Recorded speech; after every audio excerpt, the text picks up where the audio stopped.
Welcome back to For Your Heart and Home. My name is Dee Dee. Welcome into my kitchen. In today's video, I'm showing the making of breakfast, and additionally, I will be making a sweet treat, a cranberry bread.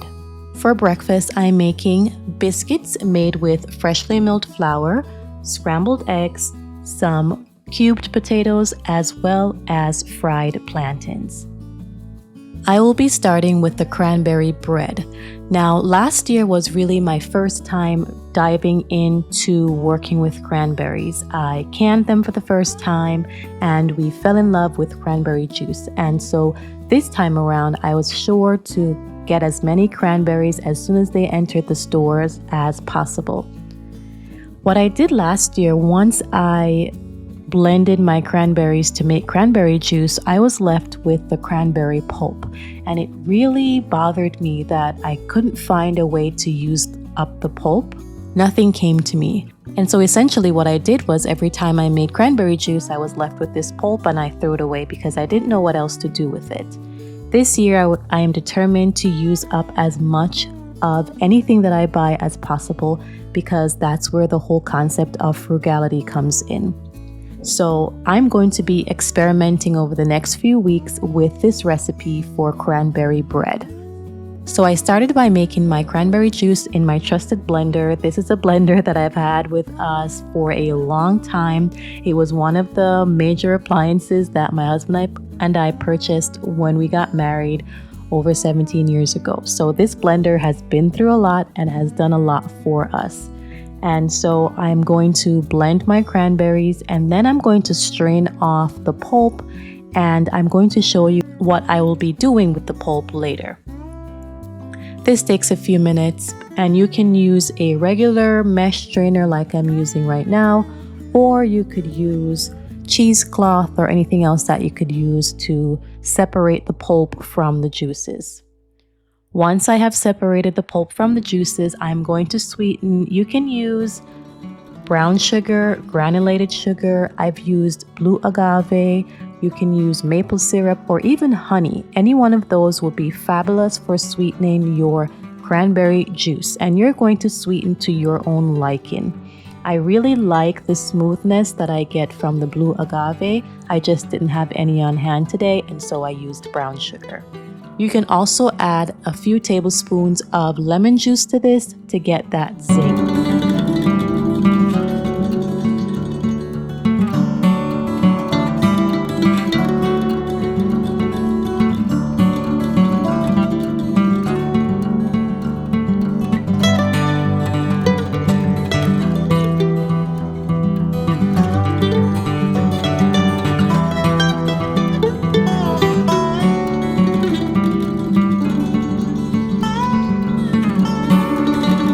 So when I can my cranberry juice, I can it usually in pint sizes or quart sizes.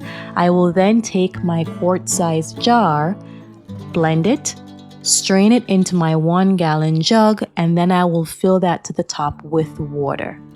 So that's what I'm doing here. I am now going to sweeten it and put that in the refrigerator so that it can cool over several hours. So now my juice is ready and I'm going to put that in the refrigerator. Again, I have reserved the pulp because I'm going to take this cranberry pulp and turn it into cranberry bread. Now, this is something that I've done a few times over the last several weeks, and my husband absolutely loves it. He says it reminds him of the Jamaican bun, and I will put a picture up to show you what I'm talking about.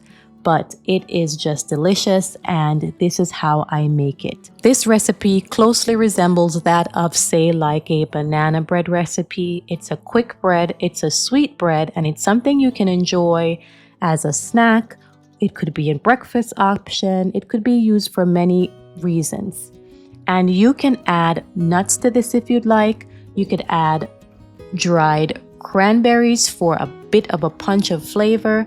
You can do anything to this to jazz it up and to tailor it to your family's tastes.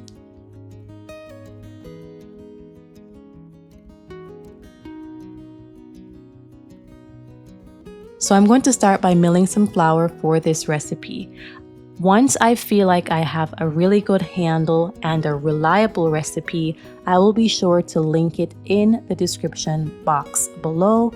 I will also put it on the blog so that you can go there whenever you'd like if you'd like to give this a try.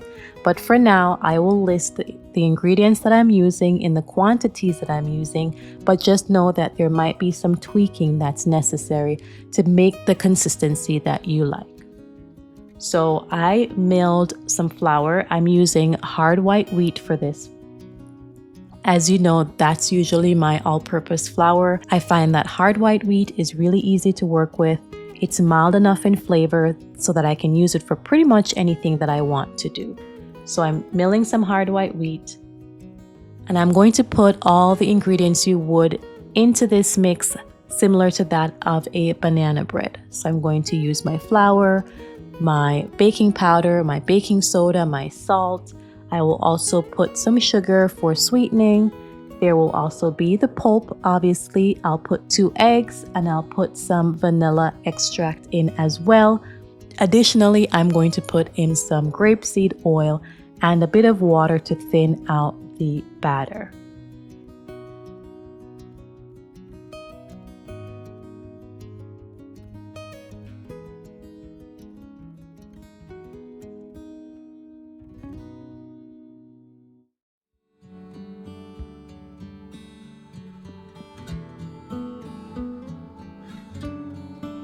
So I'm going to mix all these ingredients together by hand, but if you would like to use a stand mixer or a hand mixer to mix this all together, you certainly can do that. I find it's just simpler to just mix it together in a bowl, but whatever works for you, you go ahead and do that. So I'm going to mix my dry ingredients separate from my wet ingredients, then I'm going to combine the two and complete the mix.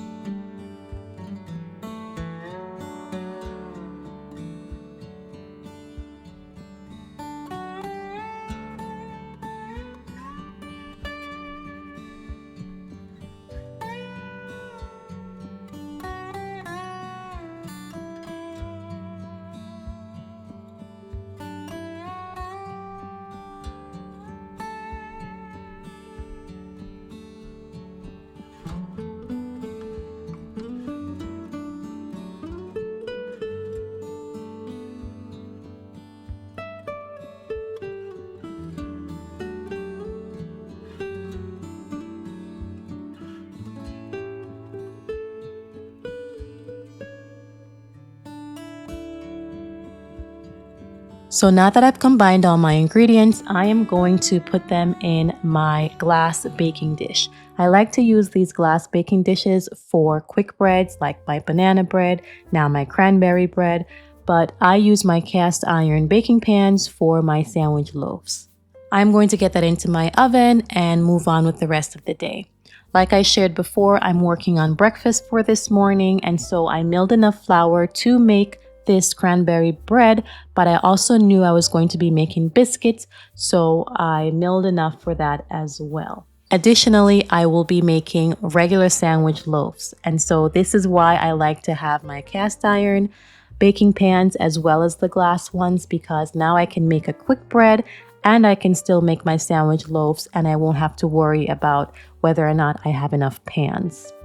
My cast iron pans work great for sandwich loaves, and again, my glass pans work better for my quick breads, and I have less tendency of them sticking to the pans.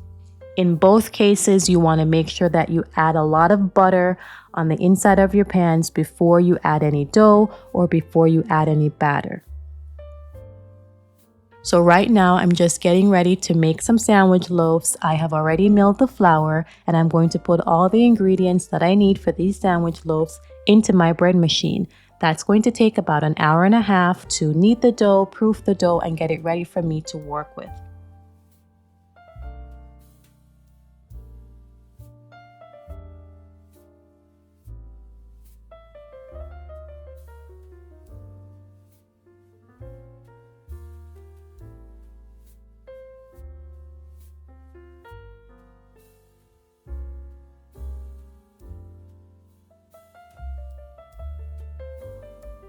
So now I'm finally ready to work on breakfast. I will be making some biscuits, some scrambled eggs, some fried plantains, and some fried potato wedges. Now, plantains are the cousins to bananas. They are larger and starchier. My family prefers to eat green plantains versus sweet ripened plantains, and they can both be eaten if they are properly prepared. Usually, when we use green plantains, I will remove the skin, cut them into chunks, and fry them twice. And I have a previous video where I demonstrated that before, and so if you're interested, feel free to take a look at that. But now these plantains have ripened, so now they'll get a different treatment. I will remove the skin. I'm going to cut them lengthwise because you will see that it's easier for me to fry them if they're cut lengthwise. You can see that I started cutting them into chunks, and then I realized they were too ripe to be cut into chunks. And so they were right on the cusp of being green versus ripe. They were right in the middle. And so I decided to just treat them like ripened plantains. Now, ripened plantains, they have a lot of nutrients in them, and it's not something that I see often in grocery stores, but they are a wonderful addition to anyone's diet. Plantains on a whole are rich in nutrients. They have vitamin A, which is great for your vision and immunity, vitamin C, which is also great for boosting immune function, and it supports your skin health. There's a lot of vitamin B6, which supports brain function and metabolism. And there's also potassium, which is similar to what you find in bananas. They are a source of great complex carbohydrates, and so they provide steady, long-lasting energy. And if you know me, you know we do not drink coffee, we don't drink caffeinated beverages, and so we rely on these kinds of foods to provide us with steady, long-lasting energy. Plantains are also high in fiber, which is great for digestion. It prevents constipation and it helps with your overall gut health. It's also a possibility in helping to assist in blood sugar control. And it's a versatile food that you can cook. You can boil it, you can bake it, you can roast it, you can fry it, which is the less healthy option, which is what I'm doing, which is fine. You can mash it, or you can also use it in stews.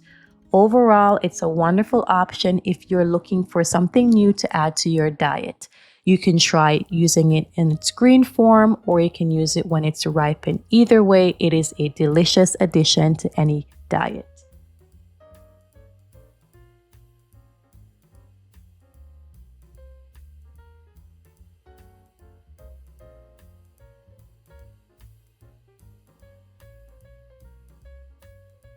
So I cut up my plantains and they're frying on the stove. The next thing I'm going to prepare now will be my potato cubes. These are russet potatoes, and I prefer to remove the skin before cooking them. And so that's what I'm doing right now. Now, I understand that frying might not be the healthiest option for preparing foods, but this is not something we do every day. It's definitely a once in a while treat. And so this is one thing that we're working on. So this is not an everyday meal that we would have. This is just something that we were having on this day. It was a slow homeschool morning, and so I decided to prepare a big breakfast for us all to enjoy. I'm simply going to remove these skins, wash my potatoes, chop them up, and get them going.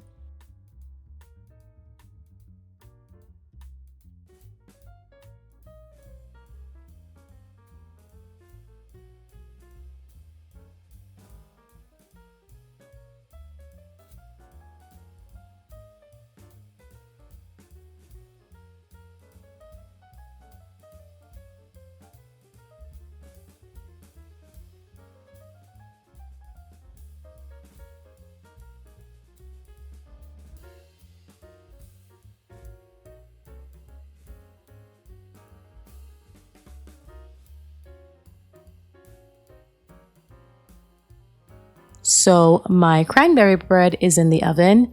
My bread machine is going with my 2 sandwich loaves. I have my plantains frying away as well as my potatoes. The next thing I'm going to be working on will be a biscuit recipe. And again, this is made with 100% freshly milled flour.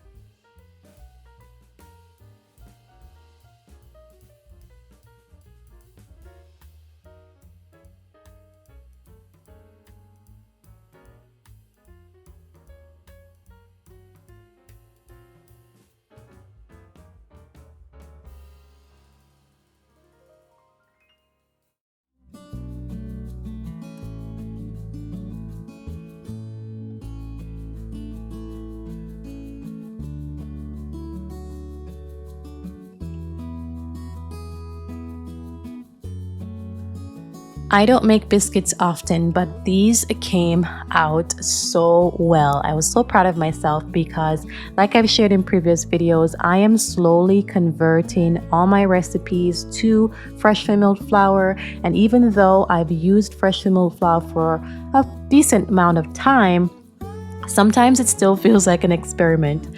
And so here I am, I've pulled together this recipe for these biscuits, and they were soft and so delicate, and I absolutely enjoyed them and will definitely be doing this again.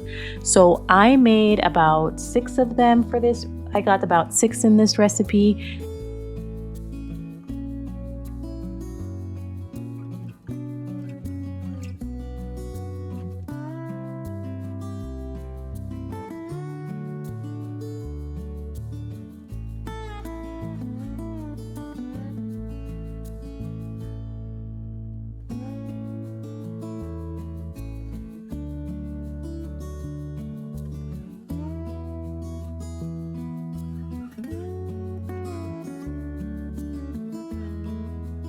So these are the biscuits. They turned out really well. Not perfect. That's okay. We keep it rustic around here. And I'm going to get these in the oven to bake up.